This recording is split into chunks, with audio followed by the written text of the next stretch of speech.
नमस्कार किसान भाइयों बहनों, आप सभी का स्वागत कृषि दर्शन में। मैं हूं मुकुल शर्मा। कृषि दर्शन में हर बार की तरह आज भी कुछ खास जानकारी हम आपके लिए लेकर आए हैं।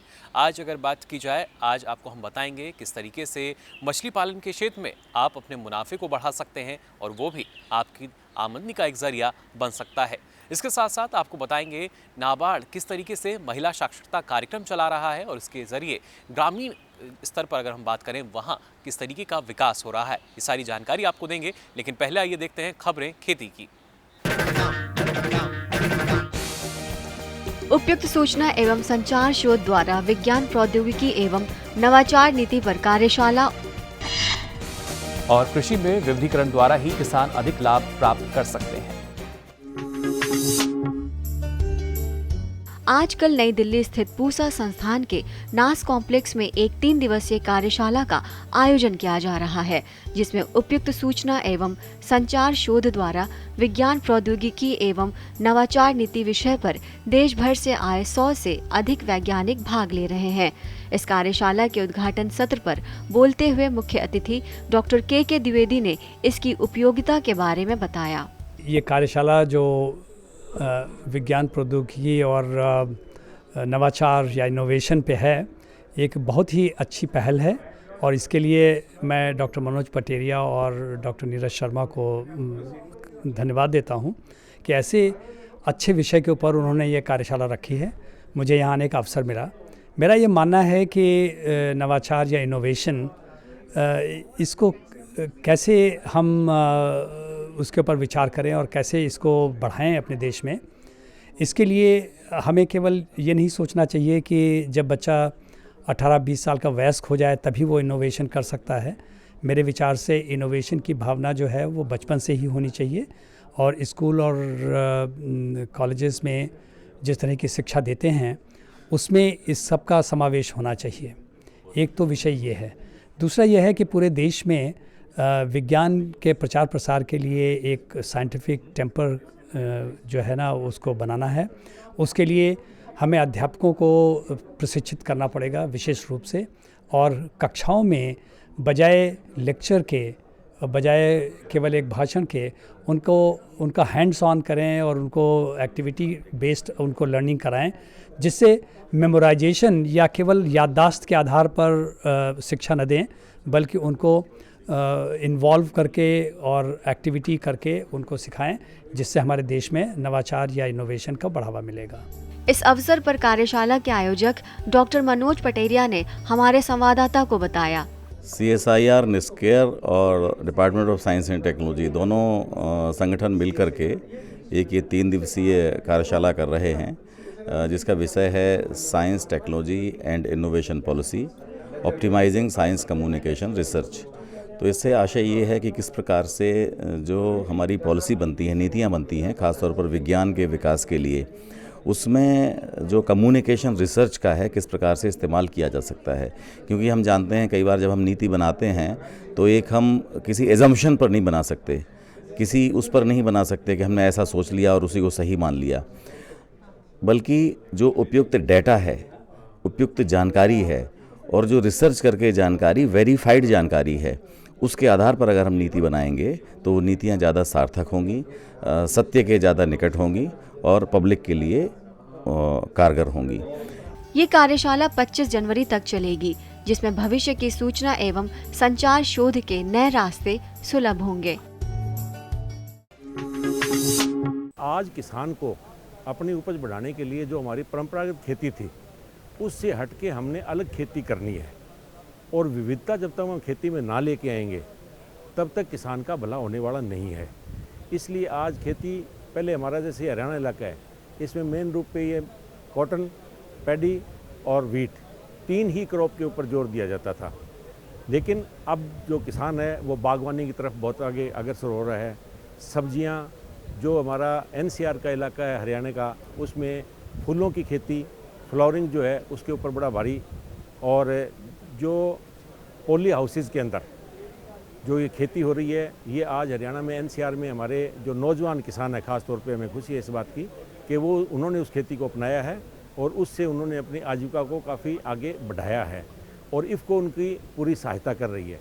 तो आज मैं भी किसान भाइयों को ये कहना चाहूँगा कि आज किसान को अपनी परंपरागत खेती छोड़ के और दूसरी जो छोटी छोटी खेती है, कम समय में पैदा होने वाली खेती है, सिर्फ हम एक नहीं साल में एक ही खेती करनी है, 4-4 खेती फसल जब तक हम साल में नहीं लेंगे तब तक हमारा भला नहीं होगा। और उसके लिए इफ़को के जो प्रोडक्ट्स हैं, चाहे इसमें फर्टिलाइज़र हैं, अब जैसे ये इसमें पेस्टिसाइड के अंदर आए हैं, इनके प्रोडक्ट्स जो हैं वो सिर्फ प्रोडक्ट्स जो ये पेस्टिसाइड है, इस पेस्टिसाइड का एक काम नहीं कीड़े मारना, ये जो हमारा पौधा है उसके लिए हेल्थ के लिए काम करती है। और पौधे की अगर हेल्थ ठीक रहेगी तो उसमें फर्टिलाइज़र भी कम डालना पड़ेगा और दवाइयों का भी कम उपयोग करना पड़ेगा। ये लो और बताओ। बस। अरे ये क्या भैया जी, बस इतनी सी रासायनिक खाद? किसानी छोड़ रहे हो क्या? किसानी नहीं, नादानी छोड़ रहे हैं। मिट्टी की जांच कराई है। अब तो लालाजी जितनी जरूरत है उतने ही उर्वरक खेत में डालेंगे। हाँ, किसान भाई आज ही अपने जिले की नजदीकी भूमि परीक्षण प्रयोगशाला में मिट्टी की जांच जरूर करवाएं और मिट्टी में पोषक तत्व, नमी व पौधे के विकास को देखते हुए केवल जरूरत के अनुसार ही पोषक तत्व डालें। और हाँ, मिट्टी में गंधक, जस्ता, बोरोन जैसे सूक्ष्म पोषक तत्वों का पता लगाना भी न भूलें। उर्वरक और जैविक खाद के सही उपयोग से भूमि का उपजाऊपन बनाए रखें, उत्पादकता बढ़ाएं, खर्चा घटाएं और बहुमूल्य विदेशी मुद्रा बचाने में भी सहयोग दें। और हाँ, धीमी गति से नाइट्रोजन उपलब्ध कराने वाले उर्वरकों जैसे नीम लेपित यूरिया को प्राथमिकता दें और यूरिया का पत्तों पर छिड़काव करें। अरे वाह, तू तो सचमुच समझदार हो गया रे। अधिक जानकारी के लिए संपर्क करें जिला कृषि अधिकारी या किसान कॉल सेंटर। किसान भाइयों बहनों, ना सिर्फ सरकार ये प्रयास कर रही है कि साल 2022 तक हमारे किसानों की आय यानी आपकी जो आय है उसको दोगुना किया जा सके, बल्कि इसके लिए कृषि से जुड़े जो दूसरे व्यवसाय हैं उन पर भी खास ध्यान देने की ज़रूरत है। और इसी में अगर बात की जाए मछली पालन की, तो यहाँ भी आपको काफ़ी अच्छा लाभ मिल सकता है।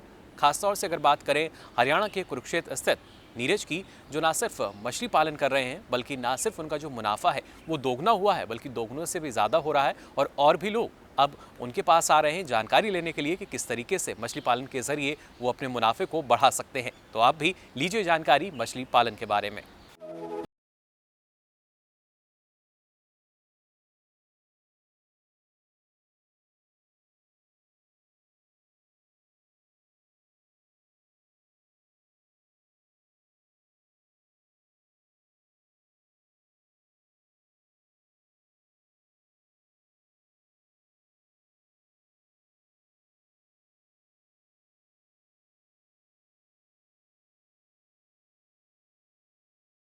मछली न सिर्फ आजीविका का स्रोत है बल्कि पोषण का भी बेहतरीन स्रोत है।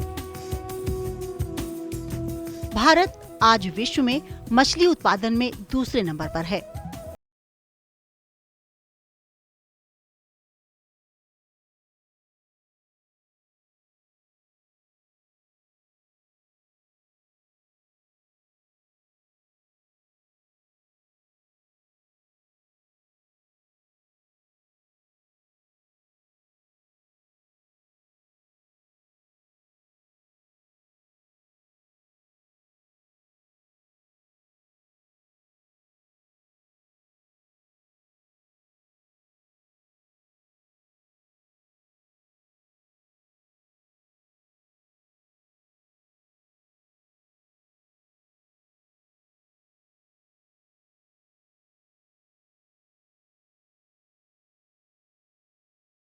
में कोई सोचता भी नहीं था।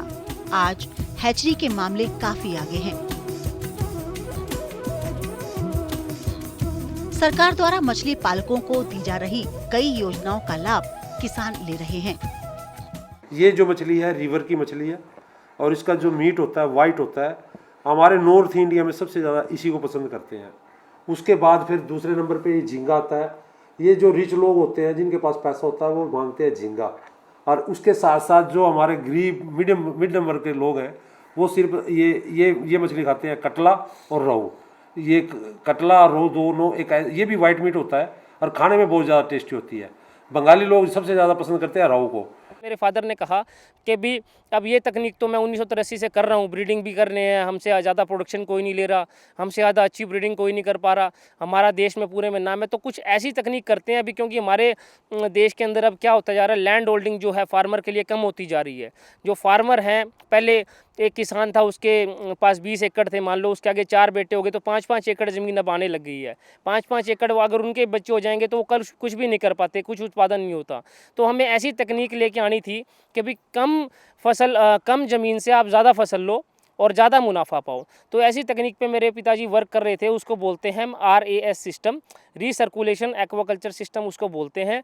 तो उन्होंने मुझे बोला कि जो यूरोपियन कंट्रीज़ या जो अच्छी कंट्रीज़ अमेरिका, कनाडा जैसे हैं, इन देशों में आप स्टडी करो भी कौन कौन सी कंपनीज इनके ऊपर काम कर रही है। तो मैंने सभी को मेल डाला, उनकी ईमेल्स पढ़ी, उनकी वेबसाइट देखी, उनकी टेक्नोलॉजी के बारे में जाना, पर वो सभी जो टेक्नोलॉजी थी बहुत ही ज़्यादा एक्सपेंसिव थी। वो एक किसान की पहुँच से बाहर है, कोई 40 करोड़ का प्रोजेक्ट था, कोई 50 करोड़ का प्रोजेक्ट था। तो अभी हमारे जो हरियाणा की जो फिशरी की स्कीम है उसमें ऐसी कोई सब्सिडी की स्कीम भी नहीं थी कि हम उसके तहत उस प्लांट को लगा लेते, क्योंकि इंडिया के लिए वो तकनीक बिल्कुल नई थी, अभी वो सरकार में भी लागू नहीं हुई थी। तो फिर मैंने 3 या 4 देशों का दौरा किया, जैसे मैं नीदरलैंड गया, नॉर्वे गया, वहाँ पे एक कंपनी थी, मैंने उस कंपनी का प्रोजेक्ट देखा। फिर उसके बाद मैं नीदरलैंड गया, नीदरलैंड के बाद मैंने कनाडा भी देखा, USA में भी देखा।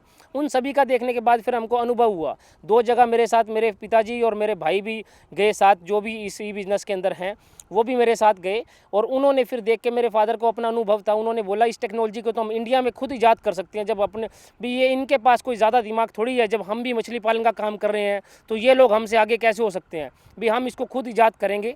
इन मशीनों का पता करो भी कहाँ से कौन सी मशीन मिलती है और हम इसको खुद लगाएंगे। तो फिर मेरे पिताजी ने यहाँ आने के बाद मेरे को बोला, फिर मैंने चाइना बात करी, एक कंपनी इज़राइल थी वहाँ बात करी।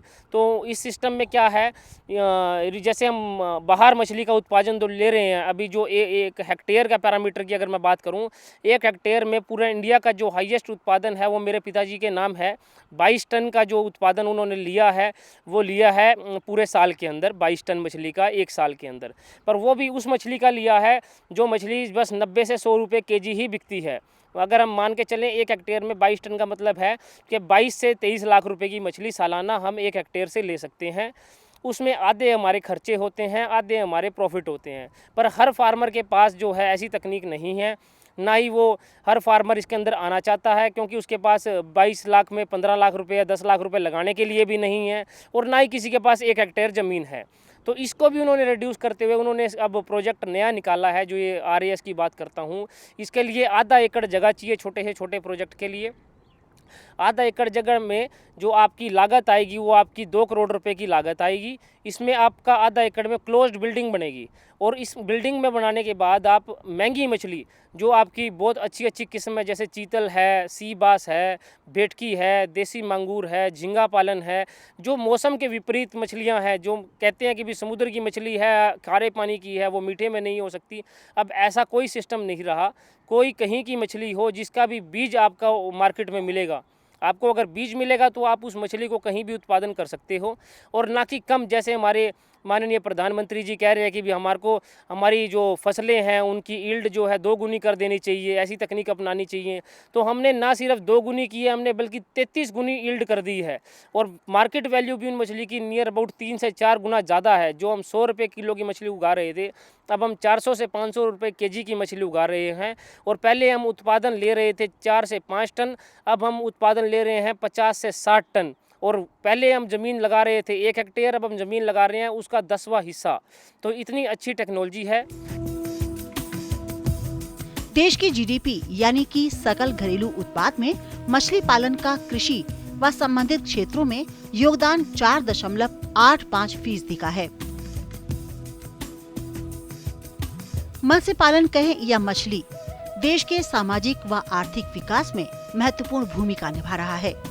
एक और जहां रोजगार सृजन और पोषण उपलब्ध कराने में मछली पालन की महती भूमिका है, वहीं दूसरी ओर विदेशी पूंजी अर्जित करने में भी ये क्षेत्र काफी कामयाब हो रहा है।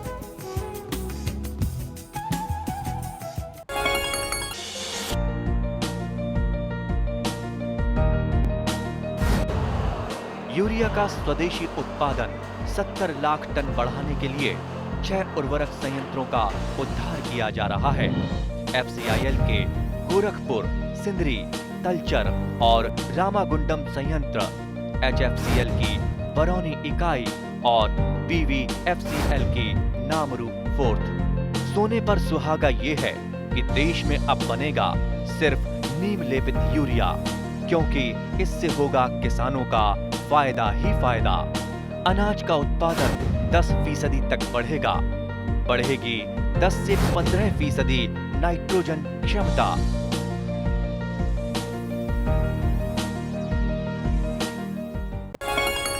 किसान भाइयों बहनों, चलिए अब रुख करते हैं महाराष्ट्र के सतारा जिले का, जहां पर जो गांव हैं उनका किस तरीके से विकास हो रहा है और इसका जो पूरा अगर बात की जाए, कहीं ना कहीं जो नाबार्ड संस्था है वो महिला साक्षरता कार्यक्रम चला रही है और उसके ज़रिए कोशिश कर रही है कि जो हमारा ग्रामीण स्तर है ना सिर्फ उसमें सुधार आए बल्कि हर गाँव में विकास की जो रफ्तार है वो और भी तेज़ हो सके। तो आइए देखते हैं किस तरीके से इन गाँव में नाबार्ड के ज़रिए विकास की बयार बह रही है।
महाराष्ट्र के सतारा जिले में स्थित सतारा मध्यवर्ती सहकारी बैंक लिमिटेड इस बारे में सराहनीय प्रयास कर रहा है।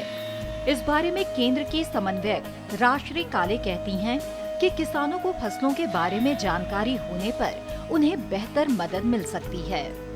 इनके प्रयास से ग्रामीण महिलाएं गठ बनाकर बैंक खाता खुलवाने से लेकर उन्हें रोजगार के प्रति प्रेरित भी कर रही हैं।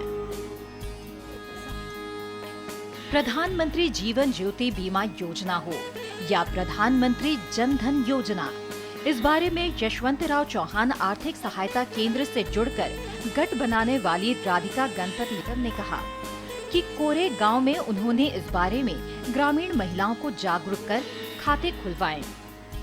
येथून मी बोलत आहे की पंतप्रधान जीवन योजना आम्हाला आर्थिक साक्षरता केंद्रातून भेटली। तिथून आम्ही हा योजना घेतली। तिथून ही योजना आम्ही सुरू केली। नंतर ही योजना भरल्यानंतर 3 ते 4-5 हप्ते गेले तो माझ्या मुलाचा हार्ट अटॅकने मृत्यू झाला। ते वर आम्ही नंतर ते माहिती दिली। ते सर्व आम्हाला 2 लाख रुपए भेटले। गिरिजा महिला गठ बनाकर महिलाओं को रोजगार के लिए प्रेरित करने वाली अर्चना जाधव ने कहा कि महिलाएं मास्क, बेल्ट आदि बनाकर आर्थिक रूप से मजबूत हो रही हैं। मैं सतारा में गिरिजा महिला बचत गठ चलाती हूँ और हमारा जो बचत गठ है वहाँ के जो लेडीज़ है वो ज़्यादा पढ़े लिखे न होने के वजह से वो जो भी प्रोडक्ट बनाते हैं वो इस प्रकार के हैं। ये मास्क है, कैप है, ये बेल्ट है जो हॉस्पिटल के लिए यूज़ होता है, हॉस्पिटल लिनन सप्लाई करते हैं ये सब लेडीज़ है। ज़्यादा पढ़ा लिखा नहीं होने की वजह से हमें जिला मध्यवर्ती बैंक और नाबार्ड ने जो भी कुछ सहाय्य किया है वो बहुत बड़ा है। उनके वजह से हम अभी हमारा खुद का शॉप लिया है हमारे यहाँ, और उनके वजह से ही हमारी इतनी उन्नति हो चुकी है। इसी तरह महोर महिला गठ बनाकर महिलाओं को जागरूक कर रही वैशाली भोंसले ने कहा, मेरे बचत गट का नाम है मोहर महिला बचत गट, और हमारे यहाँ बहुत सी लेडीज़ ऐसी है जो पढ़ी लिखी नहीं है, बहुत सी लेडीज़ है वो पढ़ी लिखी है। हमने एक होकर सब महिलाओं ने बहुत से बचत गट खोले हैं, और इसका उपयोग हमारे ग्रुप में जो आर्थिक रूप से दुर्बल है उनको भी हुआ है, और जो पढ़ी लिखी है, सक्षम है, वो और सक्षम होने के लिए इसका उपयोग हमें हुआ है। और इसकी वजह से बचत तो होती है, लेकिन कभी ऐसा वक्त आता है जब हमारे व्यवसाय के लिए हमें बहुत बार पैसों की ज़रूरत पड़ती है, घर के खर्चों के लिए पड़ती है। बहुत ऐसे आने वाली समस्याएं होती है जिनसे हम महिलाएं खुद लड़कर खुद वो समस्याओं से बाहर निकलती है। इस तरह हमें इस आर्थिक साक्षरता केंद्र का बहुत फायदा हुआ है। इस बारे में राष्ट्रीय कृषि एवं ग्रामीण विकास बैंक यानी नाबार्ड की सहायक महाप्रबंधक प्रबोधिता पांडे का कहना है कि संस्थान का प्रयास है कि हर किसी को बैंक प्रोडक्ट उपलब्ध कराया जाए। सतारा जिला मध्यवर्ती सहकारी बैंक ने इस साक्षरता केंद्र की स्थापना की है। आप ये देख रहे होंगे कि इस केंद्र में बहुत सारे नोटिस लगे हुए हैं, बहुत सारी जानकारी दी गई है लोगों के लिए, ताकि वो जान सकें कि वो किन किन बैंकिंग प्रोडक्ट्स का उपयोग कर सकते हैं और उनकी ज़रूरतों के मुताबिक कौन कौन से बैंकिंग प्रोडक्ट्स उपलब्ध हैं, न केवल इस बैंक के पास बल्कि आसपास के अन्य बैंकों के पास भी। नाबार्ड चेष्टा करता है कि इस प्रकार के साक्षरता केंद्र हर डिस्ट्रिक्ट के हर ब्लॉक में हर ब्रांच की ओर से बनाया जाए, ताकि बैंक को लोगों के नज़दीक ले जाया जा सके और लोगों को बैंकिंग व्यवस्था के नज़दीक लाया जा सके। नाबार्ड का ये प्रयास है कि इस तरह के साक्षरता केंद्रों को वो प्रोत्साहित करते हैं और उसके लिए अनुदान राशि दी जाती है। जिस भी बैंक के द्वारा एक साक्षरता केंद्र बनाया जाता है उसको नाबार्ड की ओर से 5 लाख तक का अनुदान मिलता है। यह अनुदान कैपिटल एक्सपेंसेस के रूप में भी हो सकता है और ऑपरेटिंग एक्सपेंसेस के रूप में भी हो सकता है। कैपिटल के तहत आप देख रहे होंगे कि यहाँ पर लैपटॉप है, ओवरहेड प्रोजेक्टर है, यहाँ पे फर्नीचर है और ये जितना भी डिस्प्ले मटेरियल है, आपको यहाँ पे ब्रोशर्स और पैम्फलेट्स भी दिखेंगे। इन सभी के खर्चे नाबार्ड वहन करता है कम से कम 3 साल की अवधि तक। और इसके सिवाय जो मासिक ऑपरेटिंग एक्सपेंस है, चाहे वो बिजली का हो, चाहे इस जगह का रेंट हो, चाहे वो इन काउंसलर्स की सैलरी हो, इस प्रकार के जितने भी ऑपरेटिंग एक्सपेंसेस मासिक होते हैं उनको भी नाबार्ड 3 वर्ष तक वहन करता है। कुल मिला के राशि 5 लाख तक की दी जाती है।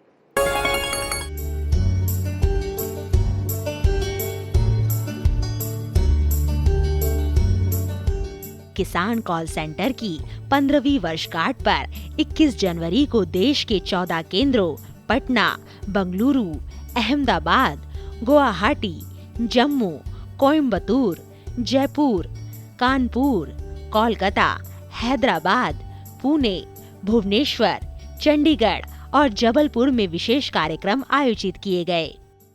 Actually, Kisan Call Center is very important for us because we get feedback from Kisan Call Center because you are directly interact with the farmers.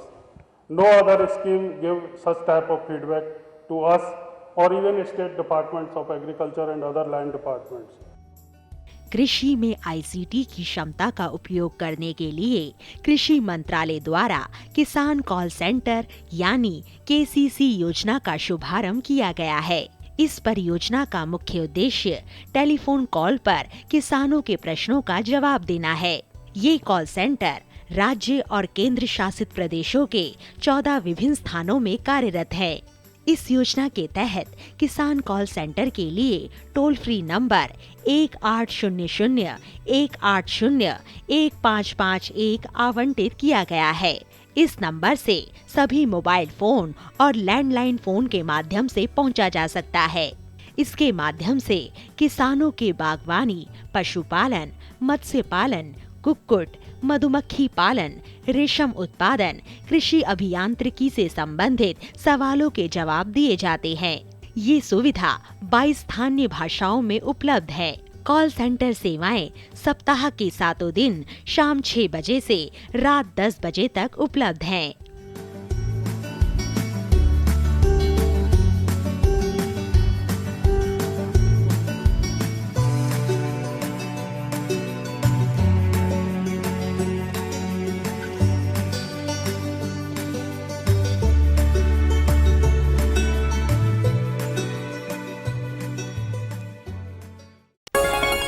आपको हमारा कार्यक्रम कृषि दर्शन कैसा लगा? अपने सुझाव, प्रतिक्रियाएं एवं सवाल हमें इस पते पर भेजें।